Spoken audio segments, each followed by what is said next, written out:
Welcome to Page to Screen, the podcast where Nikki and Christina discuss books that were turned into movies and films that were adapted from books. As always, we do remind you that spoilers lay ahead. Now, we invite you to decide with us the age-old question, which is better, the book or the movie? Hi, everybody. We are not farting on the podcast. There is construction happening in my building. And now for the episode. I'm a Yankee Doodle dandy, a Yankee Doodle do or die, and this is another episode of Page to Screen. And joining as always is my Yankee Doodle sweetheart, Christina. Oh, hello, Nicole. How are you? I'm fantabulous. How are you? I'm great. In the last episode, I complained about it not being serious enough, so I got this. Yeah. Yeah, remember in the last one where we were like, oh my God, they're not like being serious about war. I think we went too far. Well, we asked for it and we got what we wished for. Yeah. So Yeah. Happy 4th of July. Happy Independence Day, everybody. What better than to look at the subject matter of Born on the 4th of July. The first section, we will be discussing the book published in 1976, written by Ron Kovic, a paralyzed Vietnam War veteran who then became an anti-war activist. And as Nikki has already alluded, the name of the book is a play on the fact that he actually was born on the 4th of July, and also the popular song that ended up being the James Cagney film, Yankee Doodle Dandy, which we could probably do a whole other episode on. I not to go too far off track. You know James Cagney was only ever Oscar nominated for his musicals, not for his gangster films. Yep. Bless him. Bless that Yankee Doodle boy. I don't remember the sound of cracking bullets in the Cagney musicals, but... So this book, the autobiography, it wasn't nearly as long as I thought it was going to be. It's very short, right? Yeah. And the chapter lengths are kind of weird. But I kind of enjoyed... We've done a lot of books already where the author switches between first and third person narrative. And I really enjoyed it in this book. Because you could tell when he was struggling, when Ron was struggling to really talk about a subject, you could tell he switched to third person and tell it like it was a story that he wasn't really involved in.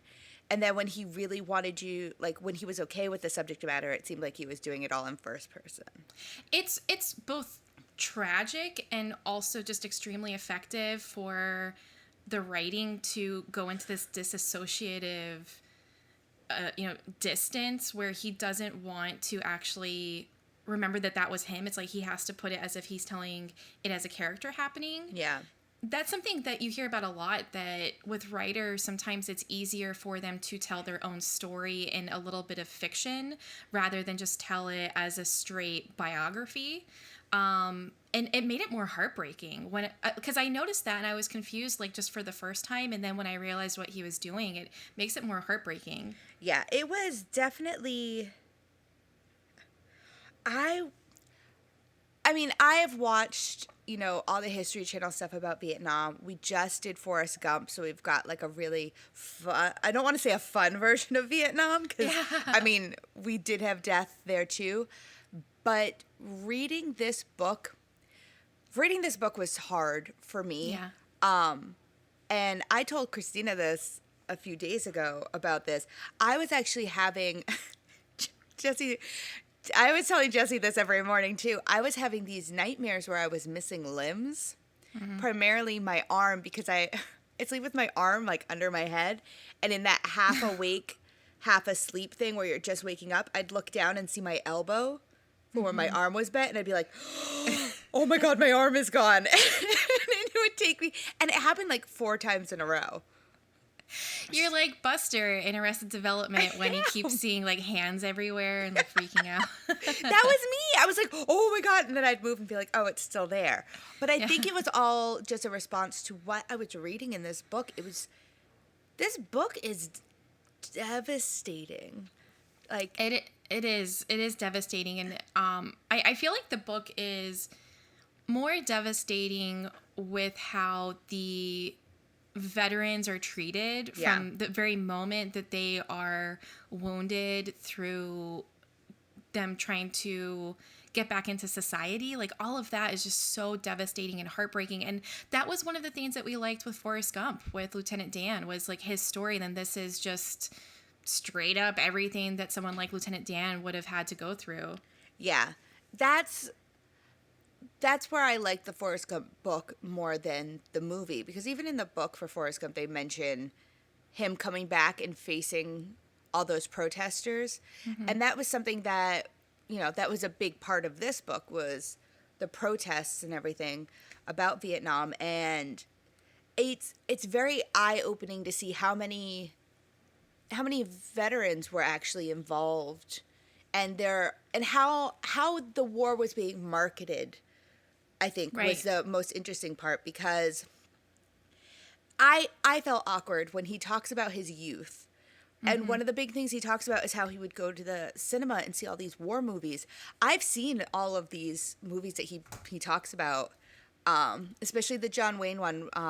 Is that Sands of Iwo? Is that the one where John Wayne? Spoiler alert: John Wayne dies in that one, and it's probably one of the only John Wayne movies I remember him like flat out being, I don't want to call him murdered, but he dies. And it's a great movie. I really do like this movie. But reading about it in this book and remembering what I remember of it, I was like, of course, if I had seen that movie too, I would feel at that period of time some sort of like patriotic swell. I mean, that's everyone's hero, John Wayne. And then how he relates seeing all those films to his need to enlist. It was just kind of sad. I don't know. You know what I mean? Yeah, and it's something that, because I feel like I come from a fairly, privileged background where we weren't rich by any means, but we were certainly, within the middle class, whether it's lower at certain points or a little bit higher. But, my dad was in the military. I had two parents throughout all of my childhood. Growing up watching Disney movies, the war stuff that I was watching was usually all patriotic, super pro-American, and never questioning stuff. It wasn't until I was in my teenage years, really, where I was given things that questioned. Like, I remember and I think I even referenced him in the last episode, one of my favorite teachers of all time made us write why, like, the atomic bomb was a good and a bad thing. It was the first time ever that a teacher gave me the option of whether or not it was good or bad. Yeah. And like Ron Kovic has this childhood that's just baseball, tops playing cards, two parents, super Catholic religious, but not, grossly religious, just like very much, a family of God. And he's excited to go into the military. It's not like he's drafted. He has no, question about the war ahead of time. He just wants to go into the war. He wants to go into the military, then go into the war. He's an athlete. And even once he's injured in the war, it takes a while before that shiny idea of America starts to slip for him. Like, it takes a while before that collapse of the American idea occurs in his mind. Yeah. Yeah, even when he's first in the hospital, it's not something that occurs to him that he's suddenly against everything that happened. Right. Like, and honestly, the first time I read about, like, reading that stuff that was happening in the hospital, I was immediately against everything. I was so mad for him. And Right. and it's interesting for me too, because I live in New York, so I could go to where this hospital was. And just like stand outside and just be like, how could you do this to Ron? Like, you guys are awful people. Yeah, the description of the hospital scared me. Yeah. And I know that, my older brother was in the Army, He just retired. And, reading this book is one of the, and my grandpa was, I've had military family, basically. Sure, yeah. And it just makes me think, like, is this something that they would have had to have dealt with? Because we still have issues caring for military members who are coming back now. We don't have the proper ways to deal with a lot of the PTSD that they experience from whatever they are dealing with when they, when they go to these tours of duty. And it's just like an added layer when you're reading this and you're like, I'm sure it's like, I hope, I'm not sure, I hope it's not anything like what they dealt with when they came back from Vietnam, but it's still not where it probably should be.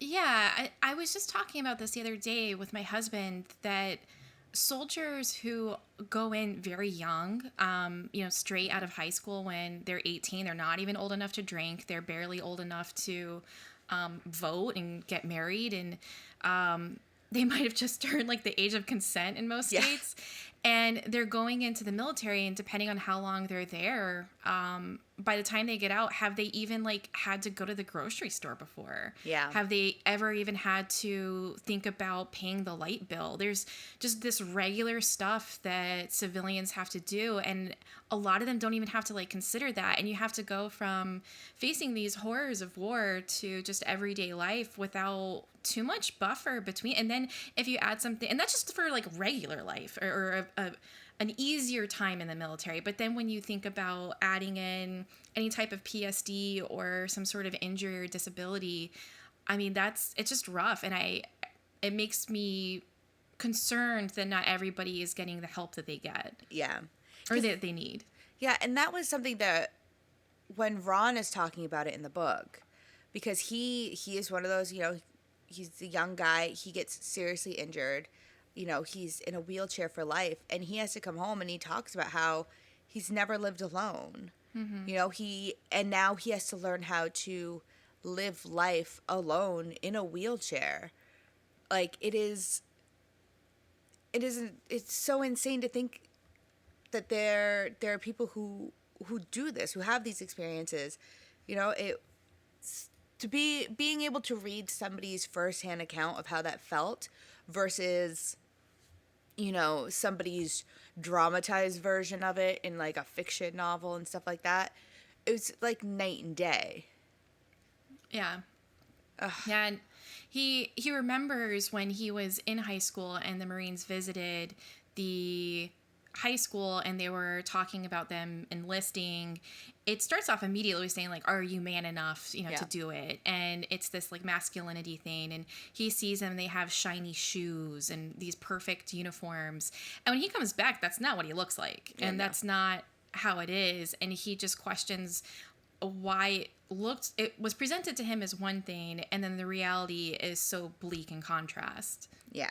Like he grew up playing, soldiers in the woods, and then it's not a game. It's crazy. Mm-hmm. And that was something I really liked about the structure of the book too. Besides the swapping between first and third person narrative, there's a great payoff to the way the book is structured, mm-hmm. where the first chapter is really him talking about his injury and what happened to him. And then, in chapters like, I think it's like chapter 2, we start talking about like how he is as a kid, and he starts mm-hmm. like reminiscing about all that stuff. And then like, between 4, 5, and 6, it's all like his anti-war California stuff like that. And then it's chapter 7 where he really explains how he got injured and everything that happened to him in the war. And it is the hardest chapter to read in the entire book. It's so hard, and I do agree. I love how he has inserted it non-linearly and these different moments of his life, but they string together better just on subject matter than when he's injured. You're not even thinking about Ron the sergeant. You're thinking about this little kid and all of the dreams that he had and everything that he wanted to do. I mean, even like the sexual side of it when he's just a teenager and he's figuring out masturbation for the first time, and then boom, he's being told that he'll never have kids, he can never have sex, and he went in as a virgin. It's absolutely gut Yeah. wrenching. When had it been more linear, like this is the beginning, this is the end, I don't think it would have still been harrowing, but it's not quite as much of that gut punch like he has it. Yeah, I don't think I would have had such an emotional response to Ron as a person if from the beginning it was chapter 7 as chapter 1. Right. And I think that's really what the reader needs to really connect to him, because you want to connect to who this American is, not who the soldier is. Exactly. Yeah. Yeah, good way to say it. Because I feel like a lot of people have especially when you talk about Vietnam, we shouldn't have been there. Sorry, sorry everybody, we shouldn't have been there. Like, that is the big thing. Like, you have a dividing line. And when this book was published in 1978, I mean, there was still that dividing line between the soldiers who thought that we were doing the right thing and everyone who thought we were doing the wrong thing. And, if he had led with what he did and what happened to him in chapter 1, I doubt this book would have been nearly as popular as it was with people. And I know for a fact that I wouldn't have had the same emotional response to everything that was happening to him throughout the entire book if I had read the last chapter first. Yeah, and I do want to make this clear, and I know we're not near the movie section yet, but Yeah. it's definitely something that to keep in mind is that he was in the military for a while.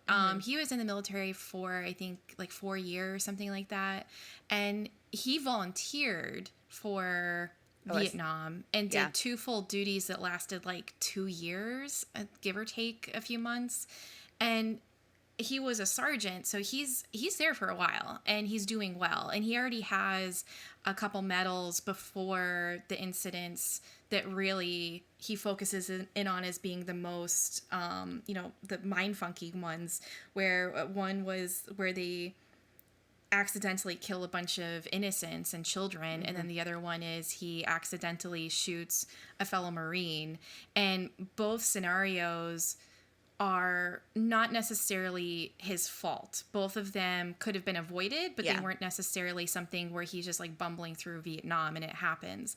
But both of those like affect him, and those are the ones that, aside from his injury, are the ones that haunt him the most. Yeah. He is very descriptive. Yeah.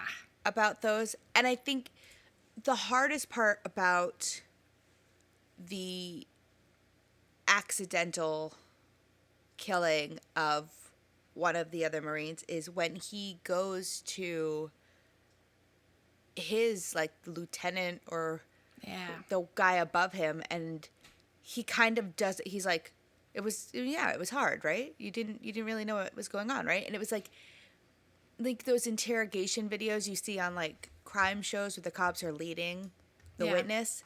That's what it was like, and it was hard to read. It's hard to read someone being so blatantly trying to cover up what happened. Like, if Ron had the counseling. Exactly. Because after that, Ron describes how he heard about a guy who stepped on a landmine and was sent home.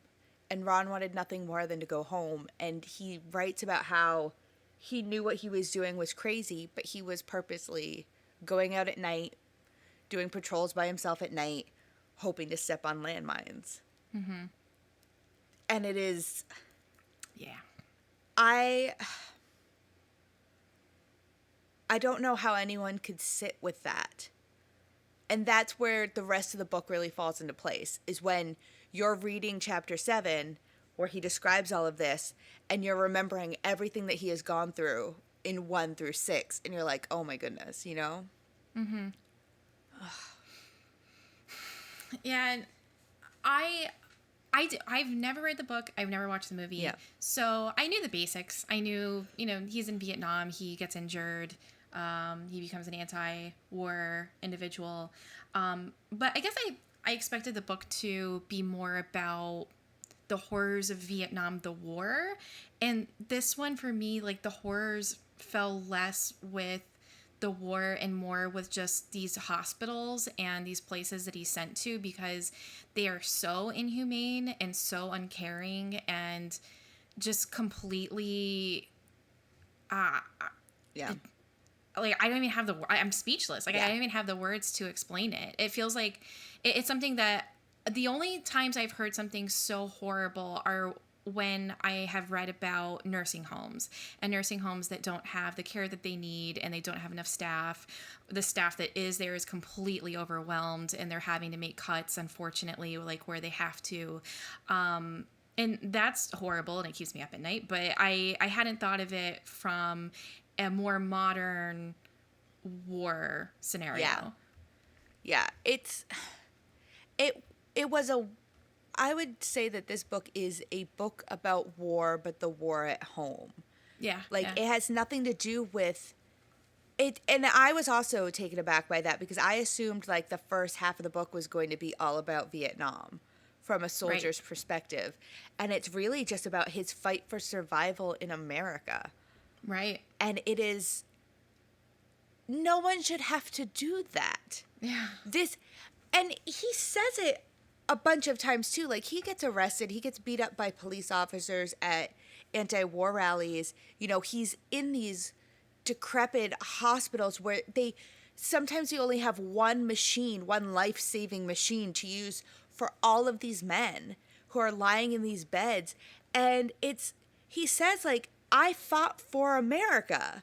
Yeah. And it's like, he did. He fought for America. And why are we treating him as if he's the bad guy? He's not the bad guy. He did the work that no one else would do. It's like when people get mad at, like, people who work at McDonald's or, you know, waiters and servers and things like that. These people are doing a job that you were probably thinking to yourself you would never want to do in a million years. So don't get mad at these people for doing the thing that you won't do. Just help them, you know? Yeah. And like I said earlier, it takes him a while, like a long time before the veil of, you know, the patriotism starts to get questioned in his eyes. So he's even defending America and kind of upset about some of the anti-war protests going on.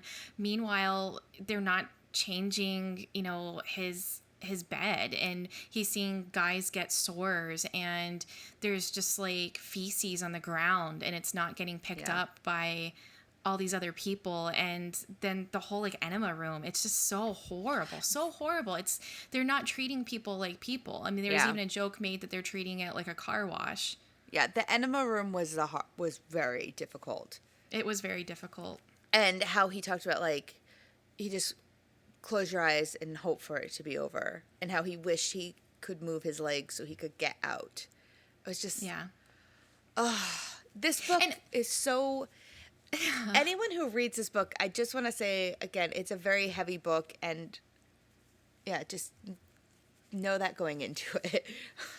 Some of it, like, with these stories, it's a very human thing where, like, when he goes home, or when his parents and his sister see him for the first time, he could tell that his mom and his sister are, like, afraid of him. Yeah. And people don't exactly know how to look at him. And that stuff you can kind of predict is going to happen. It's like sad, but you're kind of ready for it with these types of stories. But the, like, more of the dirty details of all of it were something I didn't, like, really expect. And then I appreciated how much he went into the sexual difficulties and how he never got to be with a woman and how he still wants that, but he can't get it. And then all of his, like, details with going to the sex workers. And then the first one starts crying when she finds out that his, you know, penis doesn't function, so he can't do anything with it. Yeah. That was sad. And then they kick him out. Yeah. And then when he actually gets a woman who understands, and he describes it as, like, they kind of just play around a little bit and then they're just kind of holding each other. Yeah. I feel like the way he described that whole situation, I feel like all he wanted was for someone to hold him That's exactly like it. he was just like, he just wants to feel like everybody else. He just wants to be held. Because, even before that, he is made out to be like a sideshow attraction, even in his own hometown. They put him in that parade, and It's so hollow. they don't let him speak. They don't let him say anything about his experience. He was the one who was there, and they are honoring him. They don't let him say anything, and he's just being driven around for people to gawk at. And it was like, it makes me rethink some of the things that I have seen that we have put on television and, even in local parades in my own neighborhoods, Like, how often do these people actually want to be there? Yeah. And even after he goes to Mexico, he's still kind of not fully human, not fully whole, because he doesn't go to like Mexico on like a fun vacation trip or anything. Like, he goes to a like a community for people in wheelchairs, and he's still having to figure out how people see him in day-to-day life, because he goes into the town and he's still kind of looked at differently. Now he's just being looked at differently in Mexico. Right. Yeah. It's sad. It really is. And then when it's sad too when he sees, like, he recognizes it outside, where he looks at his friend and then he recognizes the scar on his head is the type of scar that they get where they have to replace a portion of the skull because it's missing. And he just like thinks back to one of the soldiers who he calls like a vegetable, but so then he thinks like his friend is lucky that at least he's here, but also he recognizes that he's gone through something traumatic as well. Mm-hmm. And at least the one kind of silver lining for me throughout the book was that Ron was able to connect himself with other veterans who had similar traumatic experiences and were talking about it. I think whenever you have a traumatic experience, I feel like being able to talk about it is what can really help you get over a lot of like the PTSD related to it. Like, you see a therapist and you talk to a therapist, or in Ron's case, he started taking all these speaking engagements when he was in California, and he was finally able to discuss he didn't discuss all, but he was able to finally talk to somebody, because it seemed like he was hiding a lot from everybody. Like, he says in the book that he would write letters home when he was, still in Vietnam, but he never told his parents about the actualities of what was happening. Like, he never really told them what he was really doing. Well, and I don't think they want to hear. I don't think they want to hear it either. Yeah, I don't think I would want a letter from my son telling me, like, I killed a man, like that would be like, how, because I feel like as a human being, you don't want anyone to have to say something like that. Yeah. And having having another person be, on the other side of the world, and you literally cannot do anything to help them. Mm-hmm. And then when he finally and I like too that when he starts to make his transition, and it takes a while, like I said, when he starts to make his transition into thinking like perhaps the war was wrong, maybe I have loyalty in a country that doesn't have loyalty for me. And it's all based on, like, he got inspired to join the military from JFK saying the famous, ask not what your country can do for you, ask what you can do for your country, which is a flawed statement. I mean, that statement has been used so many times, but that statement asks for you to blindly devote your entire being to something without asking what that something is going to do for you. And that's a toxic relationship. If I said that my boyfriend told me that, you'd be like, break up with him. Yeah. But we have this kind of society where the minute I go when I'm like 19 years old, healthcare would be nice. It's like, okay, you fucking communism. Like, Yeah. You can't question anything without someone saying that you are now inherently anti-American, and that is not a good platform for a dialogue to happen. And the minute that he starts saying, hey, the war isn't exactly what you guys think, and what happened in the war, it's not good, I'm going to tell the truth about it, they start calling him a communist and a traitor. Yeah, he gets spit on a lot. Yeah. Yeah. Did you notice, by the way, how many comparisons you can make between this and Forrest Gump? This whole book was the Forrest Gump we deserved.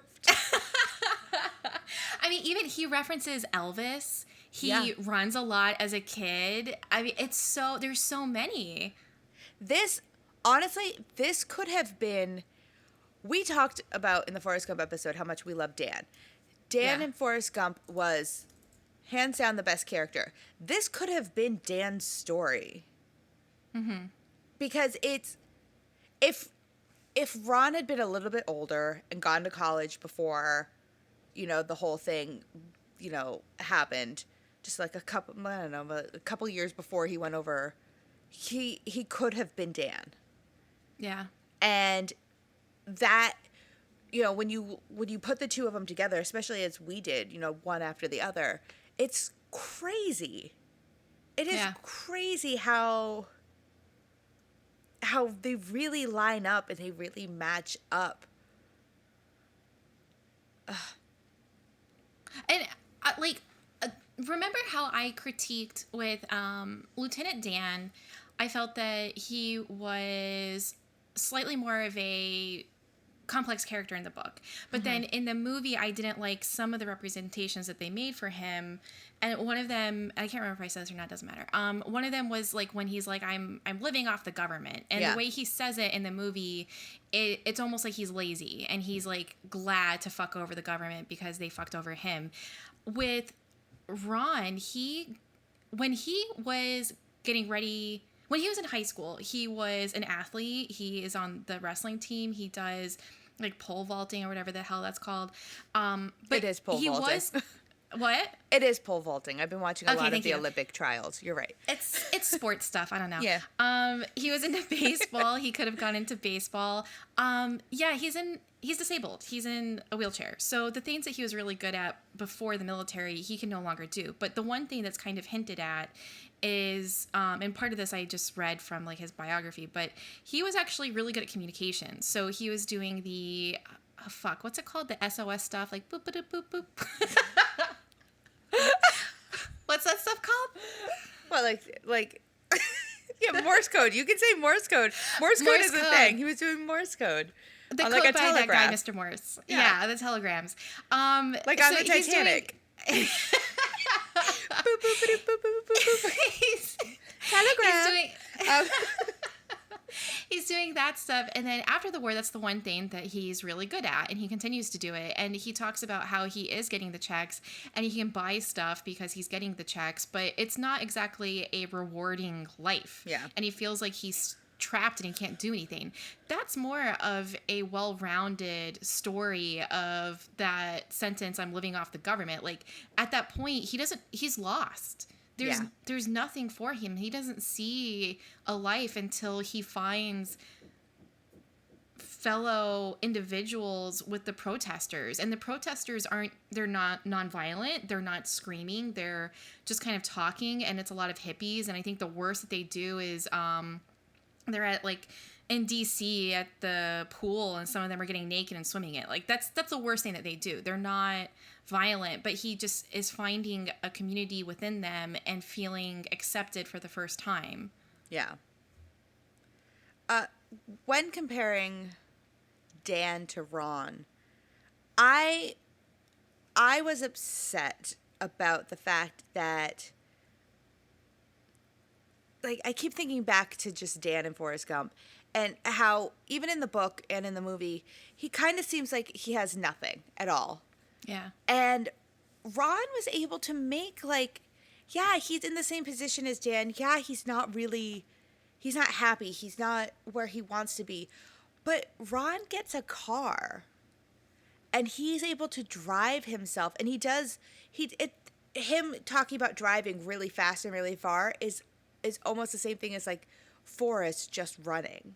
Right. And I kept going back to Dan and being like, why wasn't he allowed to have that sort of thing too? You know? Like, if it's possible for Ron in real life, why couldn't Dan in a book have just one moment of the freedom?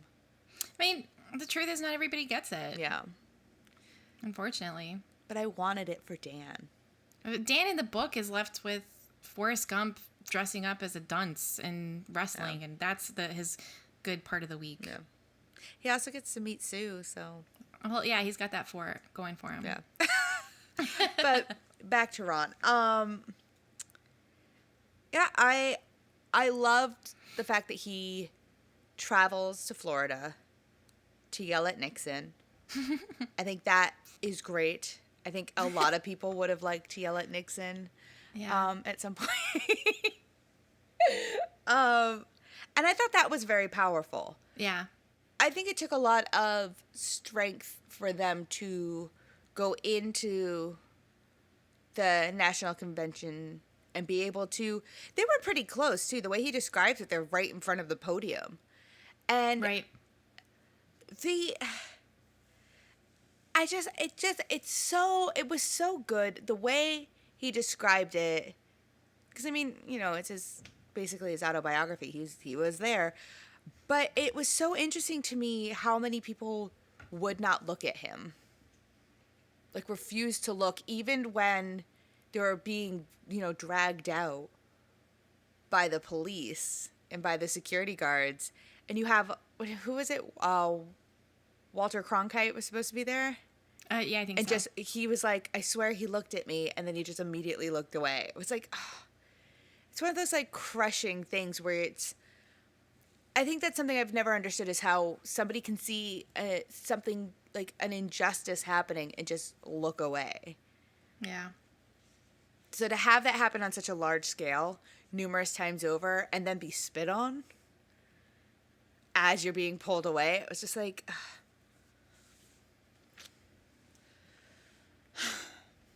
Yeah, and, you know, we're coming out of 2020 where we saw so much of the protests on the news. Yeah. I mean, you were there for some of them. And yeah. the way that he's in, like, a fucking wheelchair, and they're telling him to move. Yeah. And he's like, I'm in a fucking wheelchair. Where do you want me to go? And then how he's just, like, put in these jail cells, just sitting in his wheelchair. And it's just sickening and gross and horrible. So they don't even want to acknowledge his existence, because in acknowledging that he's there and his existence acknowledges the ugly part of war that nobody wants to talk about.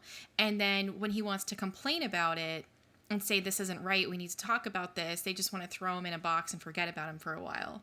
Yeah. It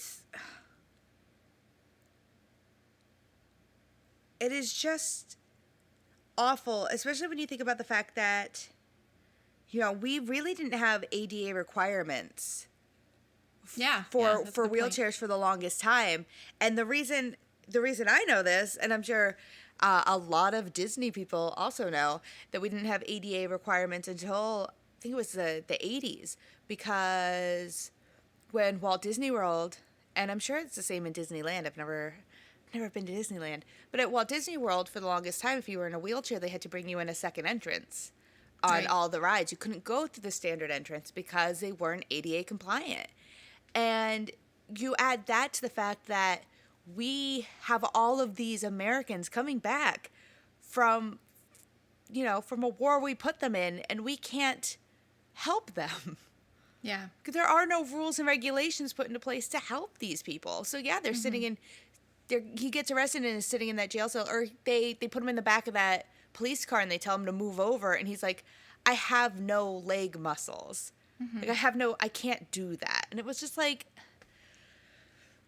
we let a lot of people down. Yeah. I think that's the easiest way to say it. And, you know, repeatedly we've had it where if soldiers go out and they believe in what they're doing, they think they're doing something good, and then they come back and they question whether or not their sacrifice was even for doing the right thing. It's horrible. Yeah. Ugh. Well, now that we're thoroughly depressed. Can I say, this Bruce Springsteen? Oh, yeah, I forgot about him. Depending on which copy of the book that you have, he has this really weird, bizarre, like 2-page opener for it, where he's like, "Yeah, I met the guy," but Bruce Springsteen loves this book, and he's like dedicated like a couple songs or something about it, and he hates Forrest Gump. So there's that. And you know what? That says something about Bruce Springsteen. Not the fact that he hates Forrest Gump and likes this more, but this is definitely, if I were to pick a book that Bruce Springsteen would really like, it would be this, based off of all of his music, you know? Right. The hard, down on his luck working man. Right. Yeah, this is a Bruce Springsteen. Good job, Bruce. I shouldn't be mad at Bruce Springsteen. If anyone wants to go see his show, you do have to show your vaccine card if you want to see it on Broadway. And it has to be a government-issued vaccine, one that is approved by the FDA. So, good job, Bruce. And also, hi, Bruce. You're not going to listen to this. What am I talking to you for? You're not Greta Gerwig. Okay, so now it is the time, correct, to transition over to the film? Yes, I think that was all we could say about the book. It's just sad. That's all I gotta say about that. Forrest, wrong episode. Okay, so now we're going into the 1989 movie of the same name, directed by Oliver Stone and starring Tom Cruise. The film follows pretty much the same highlights and main things about the story, but it is linear, so it starts with his childhood and ends with him in his activism without the back and forth that we commended in the book. There are obviously there's several inaccuracies and additions in the movie, but aside from those, the main points of the book are all included in the movie. Yeah. And the movie, first of all, Oliver Stone himself is also a Vietnam veteran, which explains a lot about his Vietnam trilogy. And his repertoire. I mean, even going into like JFK and W and stuff. Yeah, he's big into that time period. And this film was Oscar nominated. It had 8 Oscar noms, but it only won 2 for directing and film editing. But do you know what my favorite thing about these Oscar noms is? What? John Williams. I know. was nominated for this, just like so many other films we've already discussed. Do you know what he lost to for original score? Actually, I looked. I do not know. No, I don't. I'm so glad you don't know, because I'm about to tell you. In 1989, there's a very small independent film that came out by a very small independent animation studio. It's about a woman who's part sea creature who decides to go up on land. There's a little thing called Alan Menken won Best Original Score over John Williams. Oh, good. I would have voted the same way. Same. All day, every day. Same. Disney. I was very excited when I saw that. I was like, this is good. And Alan Menken was also nominated for 2 original songs. And he won for Under the Sea. There's actually a lot of, you can make comparisons between this and Little Mermaid. She's disabled. She's fish out of water. She has to overcome things. No, you can't.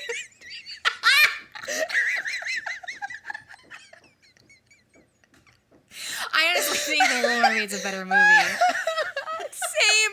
You know what? The linear timeline works so much better in The Little Mermaid than it does in this movie. Tom Cruise is also short, like she is, Ariel. She's short. She's definitely short. Eric is taller than her. Are we just gonna start talking about The Little Mermaid instead of this movie? I really think they did a disservice to the film by having it be linear. I do too. Huge. I think that if they would have done it, when you said huge, you sound like she does in Pretty Woman. Sorry, I was just Big like mistake. Huge. I think that having it be linear really took away from the shock and awe and emotion that you get at the end, the big payoff at the end of the book, because it's something that he alludes to throughout the book, like all the stuff that happened to him, where he keeps talking about the guy from Georgia and the babies, and he keeps saying that throughout the chapters, and then at the end you get that. But having it at the start, even after reading the book and having that emotional connection to him, I was kind of like, I don't know. Yeah, and there's a part when he goes home in the movie and he gets he looks at a photo of himself in his bedroom from when he was wrestling in high school, and he starts to cry, and that's sad, but that is like all wrapped up within maybe 8 seconds. Yeah. And that kind of sadness is throughout the entire book. Like, that's the kind of, juxtaposition that you see between him in the wheelchair and then him in the picture. And it's done better for all of the book instead of just one tiny little moment in one scene. Yeah, I feel like the movie, for being an emotional film, lacked a lot of connectable emotion.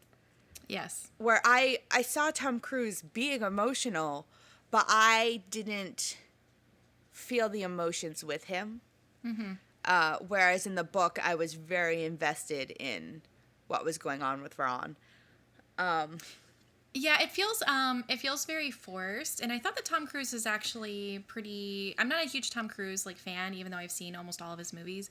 I wouldn't, if I made a top 10 of actors that I love, he would definitely not be on the list. But I don't think he was actually that bad. I thought he was all right in the movie, but even though his acting is just fine, there's still that soap opera-y kind of thing, and then there's this saccharine layer of sentimentality, even though what you're seeing is so ugly. Oliver Stone tends to heighten the ugliness of things in his films. So it's ugly, but at the same time sentimental. And then they do that same thing that Forrest Gump does, this cheap hook to your emotions with music. So the music cues come in, whether they're the music from the 1960s or the John Williams score. They even do the same thing that fucking Watchmen did in the opening credits of playing the Bob Dylan Times Are A-Changin' song. All of it feels very kind of cheap. In some of the flashbacky scenes that that Oliver Stone does, it does come off kind of Forrest Gumpy.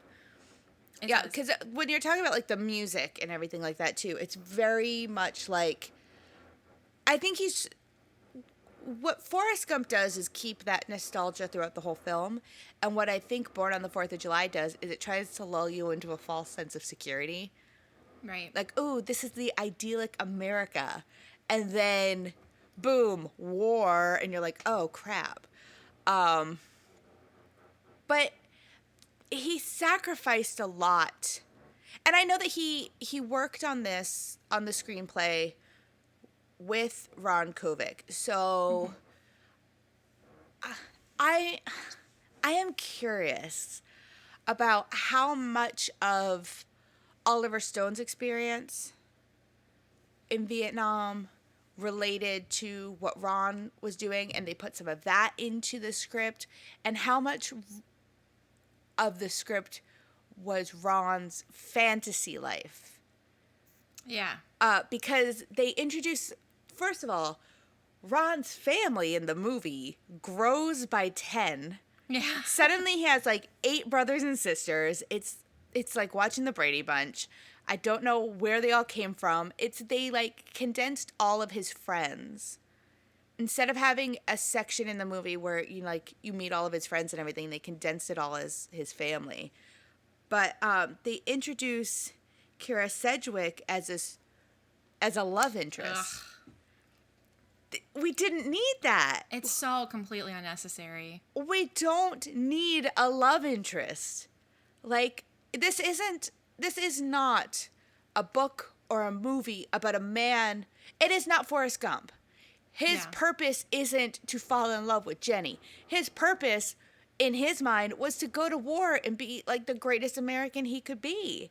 We didn't need this extra thing. Yeah, it was completely unnecessary, and it also cheapens his transition from this kind of just angry but still drinking the Kool-Aid veteran to becoming an outspoken anti-war veteran. Yeah. To have her be the bridge between the two, because she invites him, and it's what they go to Kent State, which he doesn't even go to, but I won't, Yeah, they go to the protest at Kent State. Yeah, but she takes him there, and the protest is completely different too. Like where I said in the book, the protest was mostly peaceful, and he just felt a sense of community that he was missing everywhere else. That wasn't, a unhealthy community. He finds himself believing it, and also like his kind of gateway in the book is the civil rights movement and him understanding the role that Black people have in America and seeing that that's an issue that he hadn't really considered before. In the book, it's Kira Sedgwick. Yeah. Like, he's been told a couple times, oh, the war is bullshit, but he's not accepting it. And it's just because she takes him over there and then it gets violent, then he suddenly becomes the anti-war hero. And we talked about this in Forrest Gump, the idea of the female narrative helping out the male hero. And that is super present in this moment. Her only purpose in this film is to get him to be anti-war. Because literally, after that protest, she disappears and is never seen again. There is no explanation for what happens to this character. She is there. They go to the protest gets violent, and he's in his wheelchair, and he calls out her name, and she's nowhere to be seen. And that was it. Then she's gone. Yeah. She's in and out so fast, I don't even remember the character's name. Is it Donna? I don't know. Sure, why not? It could be. There's... I knew in the back of my head that Oliver Stone directed this movie. Okay, yeah. I knew it. And a movie that I really like, even though it's problematic as fuck, is The Doors, which is, of course, Oliver Stone. Yeah. And I've seen Oliver Stone movies, and I get what he does. And when I went to see who the director was and I saw Oliver Stone, I thought two things. That's right, and I just... he has this worldview where it feels like because he's, he did Scarface, he wrote that, he directed Platoon, he's got all of that. I don't really connect him with the guys in the late 60s, 70s, even though he is a bridge for them. Like, I think of him more as a 90s director for some reason. Yeah. Maybe just because of the people that he had, and it's like later in the 80s, but he just feels like he's like a decade too late for this type of stuff, where you're coming out of that hardcore gritty 70s movies and you've got like fucking Tom Cruise playing the guy, that it's like he's trying to still do the hard stuff, yet the whole point of it is completely lost on him. Yeah. Yeah, he has 1 foot in and 1 foot out in both sides of it.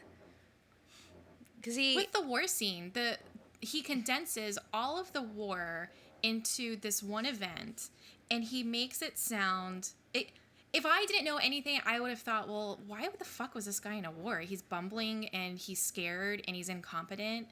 It doesn't come off as it was like just how bad it was over there. It comes off like none of these people knew what they were doing.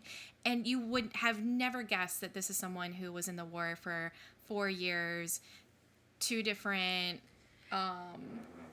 tours of duty. Thank you. Yeah. Tours of duty in Vietnam. Yeah, Tom Cruise in those war scenes comes off like he literally signed up, they put him on a bus that went to a plane and dropped him in Vietnam.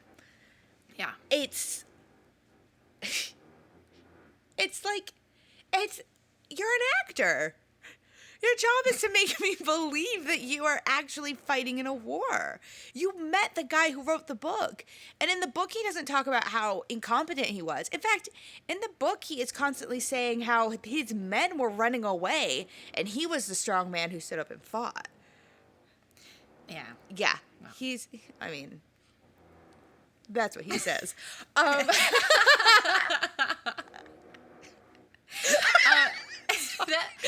what he says. That's what he says. And in the movie, it just comes off as like, so you're telling me that in one moment, Oliver Stone is highlighting, toxic masculinity and how there's a problem in America. And then the next minute, you've got Tom Cruise and he's bleeding and he's got the gun and he's like killing everybody. And it's very heroic the way it's shot.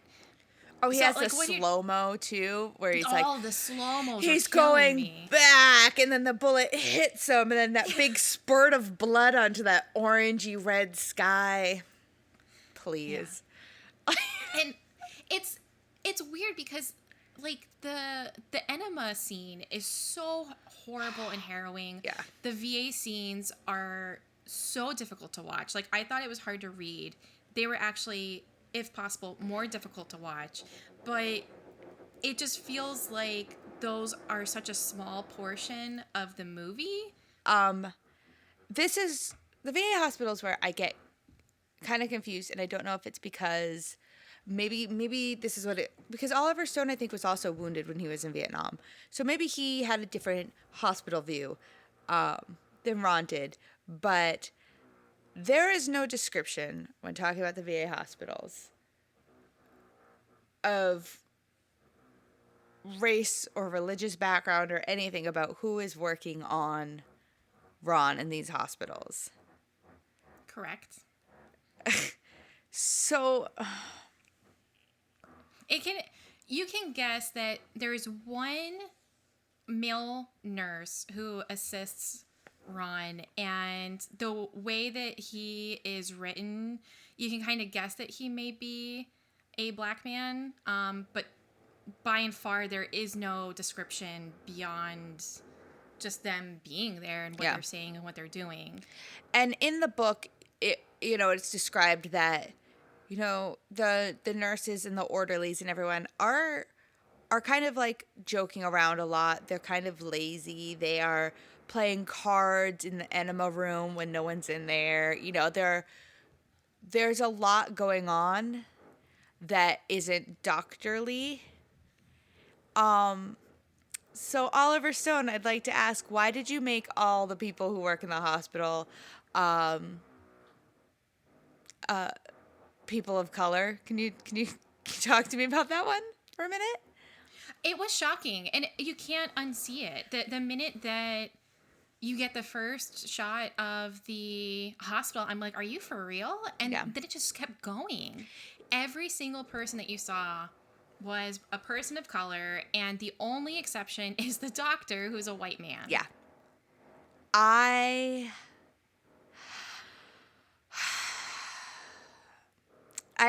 stopped the movie and I looked at Jesse and I was like, this is wrong. It's extremely upsetting.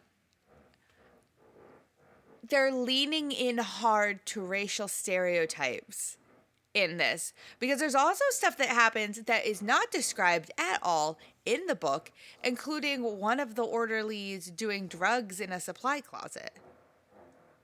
Yeah. Which, that was excessive. Yeah, I don't know if anyone just heard that, but Jesse's even shouting it was excessive. It was very excessive. There was no... Once again, I want to give Oliver Stone and Ron the benefit of the doubt, and perhaps this was both of their experiences melded together. Maybe the hospital was primarily people of color versus, white, Italian, whatever, But, dear God, this scene in this movie at this time in history did not need to happen. It's the 80s, for Christ's sakes. Like, I don't understand why you are painting such a broad, lazy brush over one group of individuals. Well, and it happens again later on in the movie when he goes to Mexico. there's a lot of additions in the movie that were not included in the book in Mexico, and you've got Willem Dafoe there. And by the way, I think he's the second person listed in the credits, and he's in the movie for like 15 minutes at the very end. So he calls like one Mexican male driver Taco Head, and all of the portrayals of the people in Mexico are extremely offensive, and it like that. There were problems in Mexico for Ron, but not like that. Yeah, I mean the scene with Willem Dafoe is Ron makes friends with another guy there and decides to take him into the city with him, and there is a part in the book where his friend, played by now Willem Dafoe, does get into a fight with a cab driver, but nothing like it is in the movie. Right. Yeah, and then it's like everything is just so aggressive with Oliver Stone. Even when he's with the sex workers, when it occurs in the book, there's this inherent sadness, and that ultimately he just wants to be touched and loved. And the part with him and the sex worker in the movie is much more of a sexual nature. Yeah. And it is still emotional. Like, he cries because he's getting something he never thought would happen, and it's really not fully happening to him. It's more of a simulated sex scene. But that kind of sweetness and intimacy from the book is completely gone. Yeah. Yeah, everything in this is heightened to like an 11. Even the family's, Catholic values. In one of my favorite scenes from the whole movie, I assure you this was my favorite part. In the book, it doesn't come across as them being too religious, too preachy. But there is a part in the movie where he comes home. Tom Cruise is Ron. Ron comes home drunk, and he just starts... Sorry. He's shouting penis. And his mom's like, don't say penis in the house. And I'm like, what is happening? Like, this one scene, I was like, I'm watching this movie, and I know this is a linear. What is happening? He's just in that wheelchair, and he's constantly going, penis! Penis! It's such a shame too, because that part is kind of like an amalgamation of a couple portions of the book plus just some of his like inner dialogue, and it's instead done in the scene. And up until then, I was like, wow, this is just really painful. This is really painful and dark, and you feel bad for him. And then he just starts shouting penis. It's just like it was like a break from everything else. Like, you're really kind of rooting for Tom Cruise as an actor. Like, this is some really gritty, emotional stuff. I'm sorry that he starts shouting penis. When I was watching that, my husband Carlos was not fully watching it with me, but he was in the kitchen, and he just started yelling penis too. It's just such an awkward... You're coming off the back of some really heavy stuff, and you're about to go back into some more heavy stuff, because this is right before he goes to Mexico, when he has his whole penis... He has his penis breakdown. It's just weird. It reminded... in Singing in the Rain, when he asks the director, if instead of saying all those fluffy lines, if he could just say, I love you, I love you, I love you, I love you. Yeah. This is that. I feel like there was probably something more emotional there, and Tom Cruise was like, would you mind if I just said penis a bunch of times? It's similar to when we talked about Mommy Dearest, where you've got this like heavy ass subject matter, and yet somehow you made me laugh. Yeah. If you made me laugh, you done fucked up somewhere in the filmmaking process. Oh my God, the penis is the Jesus Christ. Do you know what? Jesus Christ.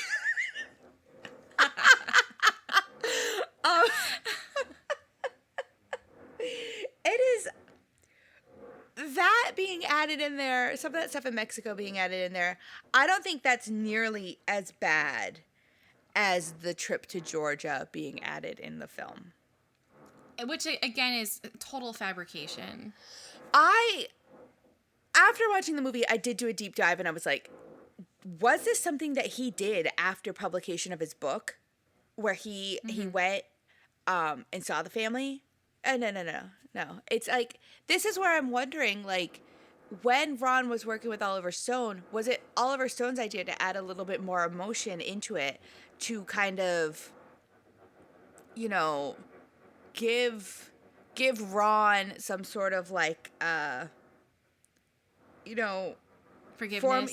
form of remorse, because really if we're just going straight from the book, and I don't think Ron ever visited the family, and all he ever did was apologize to the family in the form of an autobiography, which isn't really a very connective, remorseful thing to do. So was this Oliver Stone trying to redeem Ron, or was this Ron trying to redeem himself? You know, like somebody had to come up with this idea. Yeah, that's a great question. No, exactly. And because there are certain changes from the book to the movie that you understand are a cinematic decision and on a cinematic level. So, like I said, like when you combine a couple different moments and just sort of inner monologue and turn it into him screaming in his house with his parents, like I understand that. I get why that has been changed. That makes sense to me. Even to a certain extent, adding the bullshit Kira Sedgwick character, you know, I don't like it, but I get why it was done. But adding this scene is just such a leap away from what really happened that you wonder if it was something from Oliver Stone or if it's a little bit of self-pitying and redemption that he was added in by Kovic. Yeah, because it's one of the most emotional sequences in the whole film, and it's fake. Yeah, and and because I read the book, I knew this didn't happen. And actually, while it's the most emotional part in the movie, this is one of the scenes that made me the angriest to watch. Because it was so fake and so fabricated that the emotion behind, I wasn't allowing myself to emotionally connect with this scene the way I should have. Because I was mad that it felt gratuitous. And it does. And I wonder, now that we're talking about it, I really wonder if this is, like in the book, the big payoff is in the last chapter you find out about, you know, the death of this guy from Georgia and, you know, the shooting of the hut and how he was injured in the war. Is this their way, because they put everything linear? We saw that from the get-go, because we're not having that emotional response like you do at the end of the book. Like, did Oliver Stone think, oh, I have to have some sort of emotional connection before a lot of the other stuff happens? I mean, that could be it, because he didn't. But it's just, it felt so fake that I was upset about it.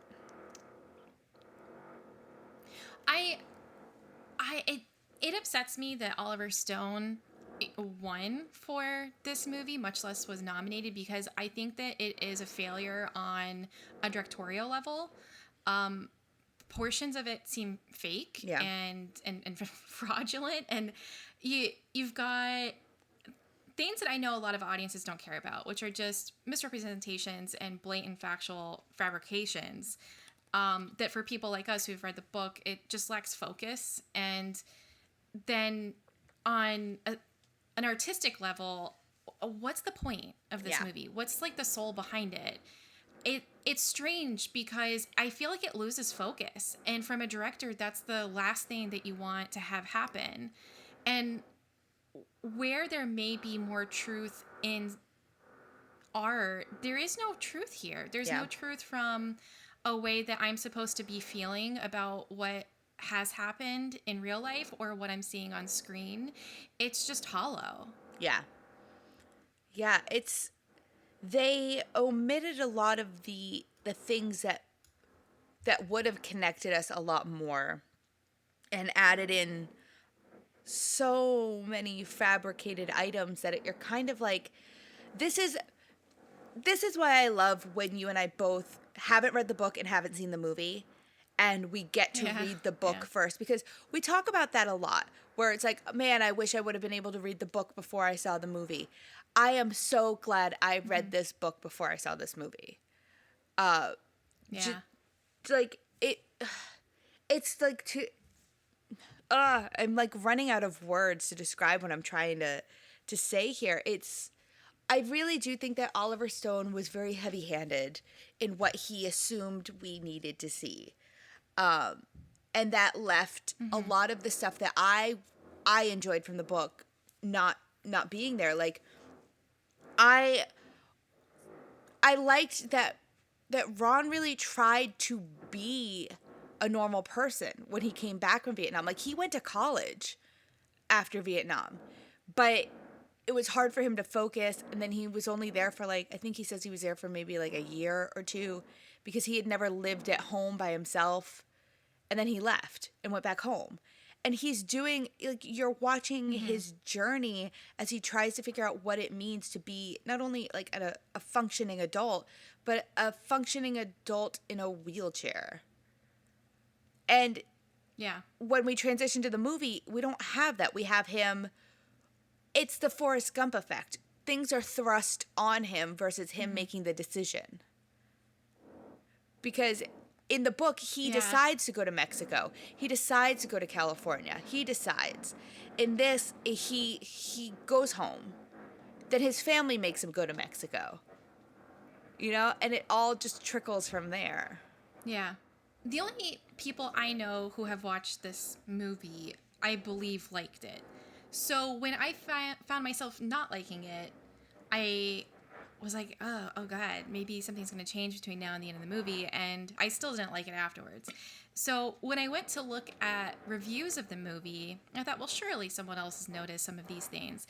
It almost feels like no one has talked about this movie since 1989. I feel like if there was some sort of deep dive into this movie in 2021, that more people would find the flaws in it that you and I do.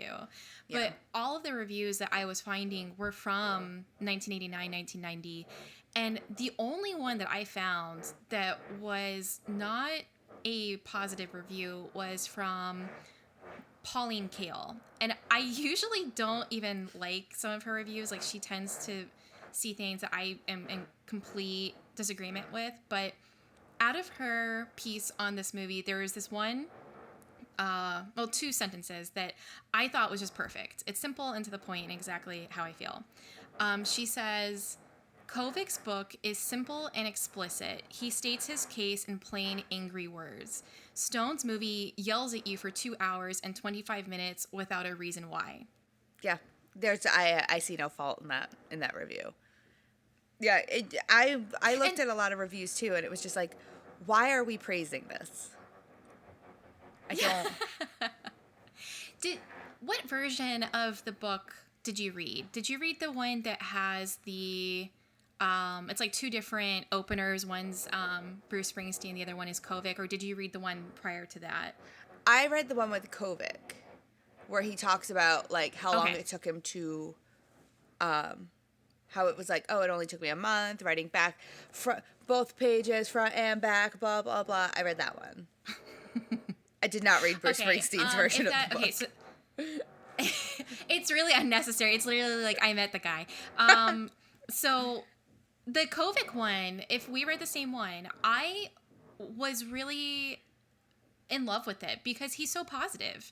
Yeah. He wrote it where he says, like, in a way, he's thankful for what happened because he has been able to meet so many people and discuss this with so many individuals, and he is not angry now. He just, works for peace, and he wants peace, and he doesn't want this to ever happen to any other soldier again. And I loved that. It was just like, I loved that, and that's a little bit at the end of the book, but I think it was more eloquently presented in his new introduction, that this is a warning for people, and it's a really hard story to be presented with, but it's not glorifying what happened, and it's not just languishing in what happened. There's supposed to be a point to him telling people, this is how it was, and this is what happened to me, and nobody gave a fuck.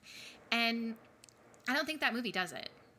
Yeah, and I think a lot of that has to do with the film being linear, because they don't focus enough.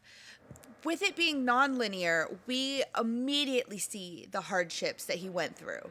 And I think it's very, we talk about this too a lot. It's hard to take a book that has so much information and turn it into a film. It's just, it's very difficult to do that. Because a lot of what happens to him doesn't happen in that hospital at the same time. Like, there's a part where he breaks his bone and he doesn't know because, you know, he doesn't have feeling in his leg. Ugh. But that didn't That was fucked happen up. in the hospital in the book. He was home and then had to go back. Like, and he feels, you get that sense of entrapment. Like, you are worried for him that he had to go back. And because all of it happens straight up right at the beginning of the film, you know, all at once, you're kind of like, oh, okay, that was it. You know, it's, Yeah. you lose a lot in the translation for what Right. he had to go through. Yeah. Yep. And he's, as a person, yeah, like he's done so much since. You know, he has a second book that he wrote. He did have a long relationship with another author. But beyond all that, he's still an activist, a big-time activist. Like, he protested George Bush when, you know, he sent more people, when we had our version of Vietnam, which is still a thing that's happening right now. Like, we don't have all our guys back. But Yeah. it's, you know, he's still protesting and he's still, you know, doing his thing. But yeah, I liked that his opening was very, he doesn't regret anything. It's like, I think when life hands you a situation like that, you can either sit in it and wallow like Dan did and just not go anywhere, you know, or you could be a Ron and figure out how you can use this for good. And I'd like to meet him. I think his story is extremely interesting. It's extremely compelling. I would much rather meet Ron than meet Tom Yeah. Cruise. Like, And you know, I said like, oh, he's not bad in the movie, but this is the thing. Throughout my notes for the movie section, I always wrote Tom Cruise. yeah. Tom Cruise is doing this. Tom Cruise said that. I wasn't writing the character's name because I wasn't thinking of it as Ron. I was thinking of it as Tom Cruise pretending to be Ron. Yeah. And that's always how I feel with like characters. When I am fully invested in a movie and in a performance, I will refer to them as their name, and I won't even realize that I'm doing it until afterwards. And then other times when I'm not fully invested, I'll call them by the actor's name. Yeah. Because it didn't feel, it felt like it was a story about somebody else. This felt, you know what this Yeah. was? This film felt like when Ron writes in third person. This is Yeah, Ron's yeah. third person Yeah. film. Like, it doesn't feel like he is connected to it. Especially when you add in the part where he apologizes to the family in Georgia and a lot of the, like, the Kira Sedgwick stuff. This is not Ron. This is Ron's third person. Yeah, we're in pretend land now. Yeah. Yeah. This is an imaginary situation. I do think that some of the trivia for this movie is balls to the wall insane when Oliver Stone wanted to get a nerve agent to semi-paralyze Tom Cruise. And Tom Cruise he was like, do it, paralyze me. What, 3 Yeah. days? Hell yeah. Let me see what that's like. I love method actors, but Tom Cruise is, I don't want Scientology coming for me, but spoiler alert, Tom Cruise is nuts, y'all. I don't know if you know this. He's a little, there's method acting, and then there's Tom Cruise method acting. And you know what? I would even say Tom Cruise method acting is crazier than Nick Cage method acting. I mean, and that is saying something. When you talk about Oliver Stone, when I was like comparing him to the other directors, I mean, William Friedkin like almost directed this movie. Like, Yeah. those directors, I don't know why, but they didn't trust that actors would do this thing called acting. And it's like, well, we got to make it real. I get that, especially like when you're talking about something physical, like you have to physically figure out how someone's going to do something. Tom Cruise wheeling himself around in a wheelchair makes perfect sense because he's got to figure that out just the way he's going to do it in the film. He did say that he had to increase his upper strength. He is then also doing the method thing, getting into the character, but there's a big leap and a jump between that and paralyzing somebody. Yeah. There's I want to be in the room. I want to pull an Aaron Burr. I want to be in the room where it happened. I want to know who started this conversation. When they saw that he was paralyzed, which one of them was like, "Oh my God, I have a completely brilliant plan." Like, what is it, Oliver? Yeah. Oh my God. So what if we just like paralyze you, Tom? What would you say to that? Great. Like, no. Stop it. No. Yeah, it's like, who is the brains behind this operation? Also, you know, being in my 30s, I constantly think about the costs of things. To paralyze Tom Cruise, how much was that nerve agent going to cost? How much were we going to put into the budget for that? Plus, once you paralyze him, you have life insurance on a lot of your actors when they're on set. How much was that going to cost now that you've paralyzed Tom Cruise? And that's what stopped that idea. Yeah. That's what stopped it, was that the insurance company was like, I'm sorry, you want to do what? Thank God someone had some brains. It was like, you want to paralyze Tom Cruise? Top Gun's Tom Cruise? Tom Cruise, pre Far and Away Tom Cruise? No!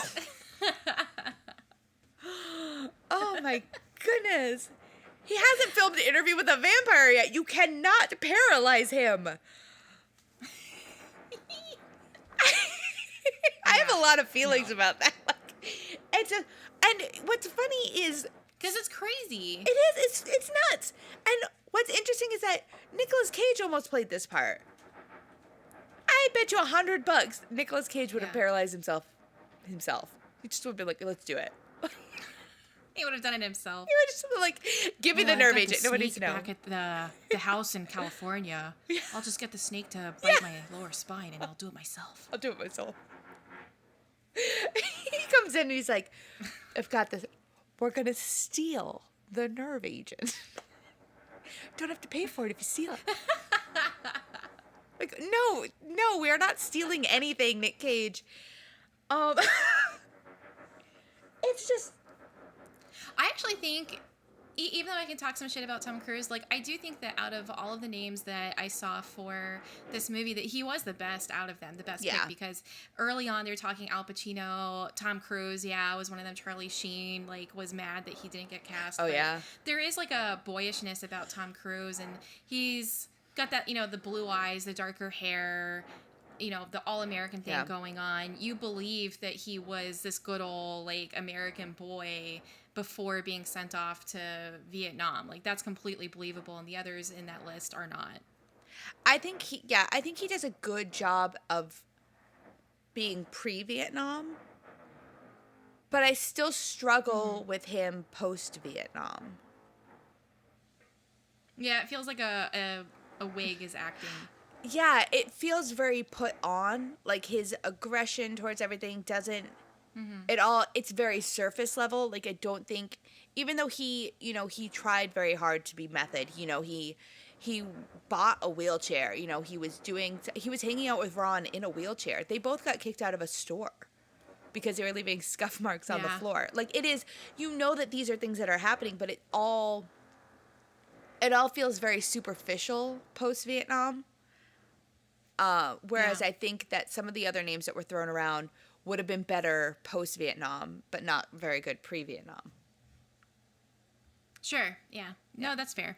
Like, I think Nick Cage could do some real good post-Vietnam.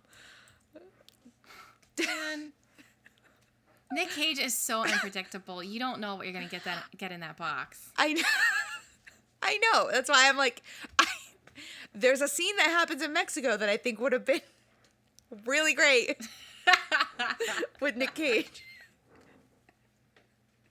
Like, I love Nick Cage, but I feel like there could have been a really good, and I don't see this getting redone anytime soon, but I think there could have been a good movie of this, or a good maybe 2-part series on something, but the idea that Nicolas Cage is involved, ay. Yeah.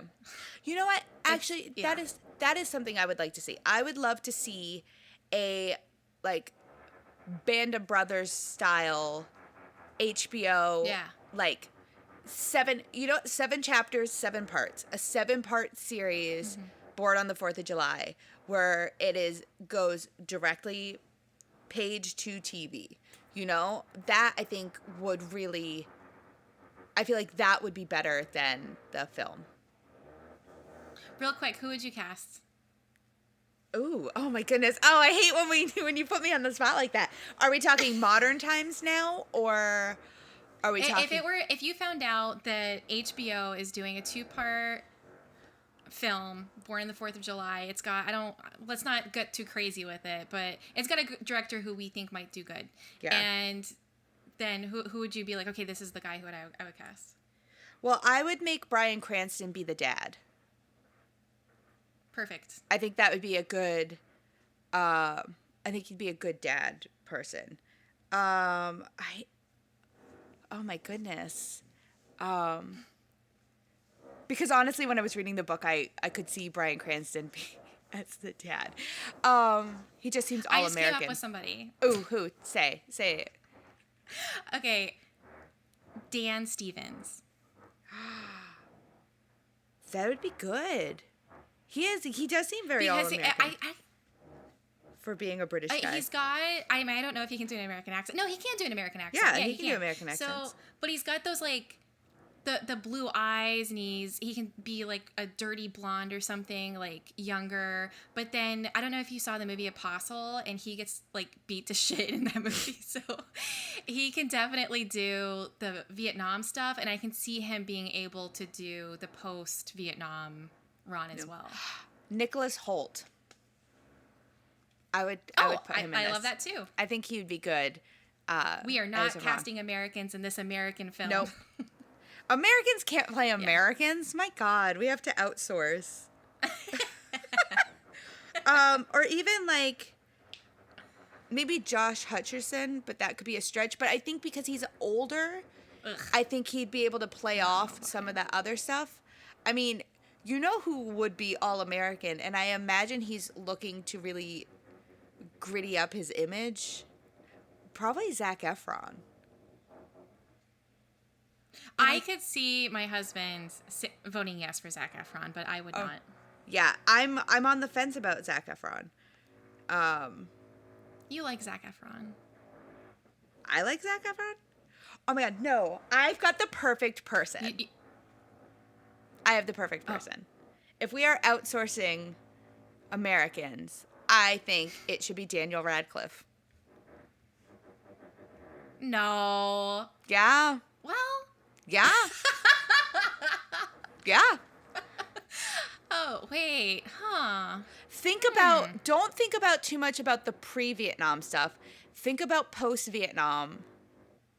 I can see it. Yeah, that's where I went. Huh. Can we call them all up real quick and tell them to do a reading? Yeah. Hi. Are you guys available? I know it's a little soon for travel, but are you guys all available? Notice. Yeah. Well, can one of you get us into Daniel? Since you're coming, can we do it at Universal Studios? I haven't been to the new Harry Potter stuff yet, so if you could just Wingardium Leviosa. I think you've got some good ideas between that bag. Yeah, but I definitely think Bryan Cranston should be the dad. Yeah, no, he's good. Like, I think that's set in stone. Yeah, I think we need jobs casting. We're so good at this.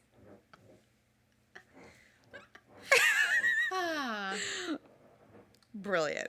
But yeah, I mean, that is something that I would definitely watch that. A 7-part series on HBO starring Bryan Cranston and Daniel Radcliffe. Or Dan Stevens. Daniel Radcliffe and a British guy as an American veteran. I would watch that. Well, is there anything else that we need to address with Born on the 4th of July before we wrap that bag up? You know, I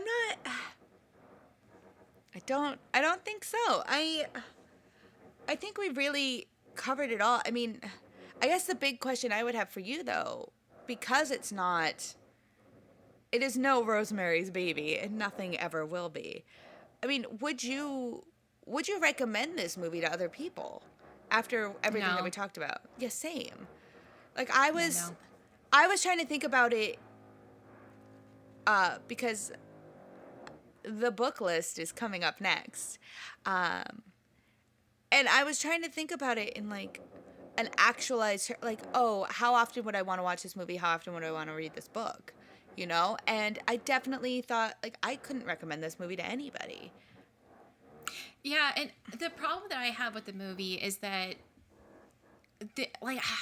I feel like when you get into military stuff, and both you and I have military people in our family, they can get very sensitive when you have a critique on military. And I understand it, where it's like they too spent years of their life defending this country and being in the military, and they don't necessarily like people to attack the military. Okay. Yeah. And I think that if you were to read the book, it's very easy to understand where he's coming from and get angry about his treatment.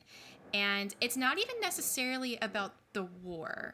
It's not necessarily like going into whether or not it was a good idea or what went wrong over there. It's more of like the treatment of the soldiers. That's how I take it. That's like what affected me the most with it.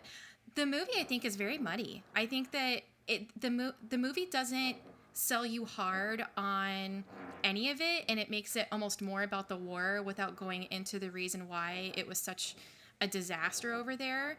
And I could see if I show someone who is maybe more pro-military, them watching the movie and going, fuck this movie, you know, this makes it look like we're all imbeciles, and then we come over here just angry and it doesn't say anything. I'm like, yeah, I agree. And then I see someone who's maybe a little bit more critiquing of the military and the war and going like, well, what the fuck was he saying? He doesn't say anything. There's no moment really where he describes the reasons why he's upset. Yeah. And so I think it's a failure, period. Yeah, I agree. It toes the line. It tries too hard.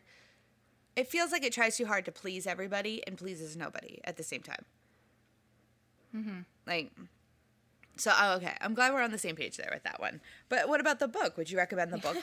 Would you recommend? I mean, we basically recommended it to whoever's listening. We're like, hey guys, read Born on the 4th of July and talk to us about it. But yeah, you would recommend it? Yeah, I would. I wouldn't recommend it heavily. Like, it's not a favorite book of mine or anything. But if I knew someone was like, oh yeah, I got this book, you know, at the bookstore or whatever, I'd be like, yeah, that's good. Yeah. Good for you. You did it. I mean, I guess if I were, you know, if somebody was asking me, like if I have a kid and they're learning about, you know, Vietnam and stuff like that, I think I would recommend them reading this book. I mean, maybe not in high school. I don't know. That might be traumatizing. I mean, I had nightmares and I thought I lost my arm. I mean, you know what I mean? It's like a mature high school. Yeah. Yeah, like I would definitely, for anybody who wants to know more or is very into that time period, I would definitely recommend this book. But yeah, I agree. It's very touch and go and you want to, anything that involves war is very, you know, enter at your own risk sort of situation. Yeah. Yeah. Yeah. But now that we've got that out of the way, where would you put this on our totally awesome book list? I'm struggling right now with our book list, to be honest, because there's some definite doozies that should be at the bottom, but then I think about this one. I don't know. Yeah. I'm stuck on this because of how it related to Forrest Gump. Yeah, And how exactly. it's a more honest portrayal of Forrest Gump. And honestly, my honest opinion is I'm basing this off of like, would I watch the movie or read the book again? I can't say yes to either of those because the book was very hard to read. The movie I would not want to watch again.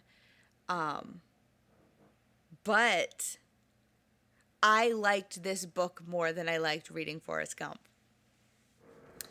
Yeah. So, Yeah. So part of me wants to put it above Forrest Gump on our list. But the movie really skews it. But then I wonder if we're putting it above Forrest Gump, why the hell is the bird so low? That is true. That is true. Have we made a mistake on our book list? Should we redo this right now? Should we swap Forrest Gump and the birds and then put Born the 4th of July below Forrest Gump? Maybe.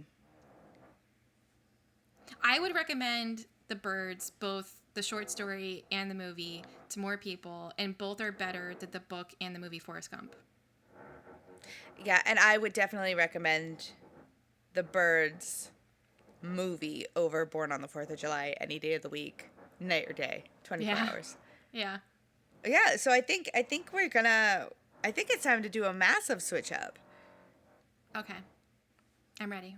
So, as it stands today, with the construction in my apartment, as it stands today, the book list is our number one golden child, Rosemary's Baby, The Wizard of Oz, High Fidelity, Waiting to Exhale, A Night to Remember, Who Framed Roger Rabbit, The Birds, Forrest Gump, Born on the 4th of July, Valley of the Dolls, Mommy Dearest, Ready Player One, and Eat, Pray, Love. I agree. Yeah. I agree with that. What I love about this book list is how bizarre it is. I don't think anybody else has a list of books they've read in 2021 that looks like this. This looks like we have been through some stuff. And we've been on this weird 60s, 70s trend for several episodes in a row now, and we are continuing it with next episode. Bana. Bana. Bana, bana, bana, bana. I think we're going to need a bigger boat for next week's episode, Christina. We're going to need a bigger podcast. Yeah. Yes. Because next week, we are bringing you the classic summer book, Jaws. Ba-da, Scored by Mr. Jonathan Williams. ba-da. Every movie is scored by him. Listen, we did Valley of the Dolls. Who did the score? We just did, Born on the 4th of July. Who did the score? Telling you, it is all we ever talk about is John Williams. I'm excited. I've never read Jaws, Yeah. and I have only seen the movie Jaws maybe twice from beginning to end, and the last time I saw it has been at least 10 years. So What? this is going to be a fun surprise for me with the book and a massive refresher for a huge Titan classic. I also have never read the book, but growing up in a coastal town in Massachusetts, I have loved this movie. I have been scared to go in the water, and I love this movie so much that I have watched every sequel, including Jaws 3D. I know. I have never seen any of the sequels, so I kind of almost want to do like a Jaws weekend. You definitely should. There's one that they shot at SeaWorld in Orlando. I know. You should do it. I cannot wait till we talk about it because I want you to watch all of them because I don't want to ruin the greatness that connects all of these films together. It is so stupid. And it's so beautiful. I'm so excited about this. I'm so excited for us to go to Amity. Yeah, I am too. Yeah. And to talk about the mayor's suits. I'm pumped. Yeah. Yay. Yeah, so everyone, get your swimming in now because you're going to be scared. Going to talk a lot about sharks and why robotic sharks don't work. And this gives me an opportunity to talk about my favorite ride at Universal Studios. So I am ready. I am pumped. I'm so glad we're doing a summer of fun. So much fun. So much fun is happening, you guys. War, sharks, great music. It's going to be a laugh riot, and you guys are along for the ride. As always, thank you so much to Jessie for... Thank you, Jessie. Yeah, this episode's going to be a little crazy. Once again, sorry. There was construction in my building, so that's probably what you're hearing if you hear it at all. If you don't hear it, thank you, Jessie. If you do hear it, apologies. And thanks again, as always, to my Yankee Doodle sweetheart, Christina. Oh, thank you, Nikki. Oh, I couldn't do this without you, honestly, because I probably wouldn't do it. No, we need each other. Yeah, especially after reading this book. I really wanted to hug someone. You're the Yankee to my Doodle. What? You're the Doodle to my Dandy. You know what, Nikki? I would sit on a park bench and talk to you.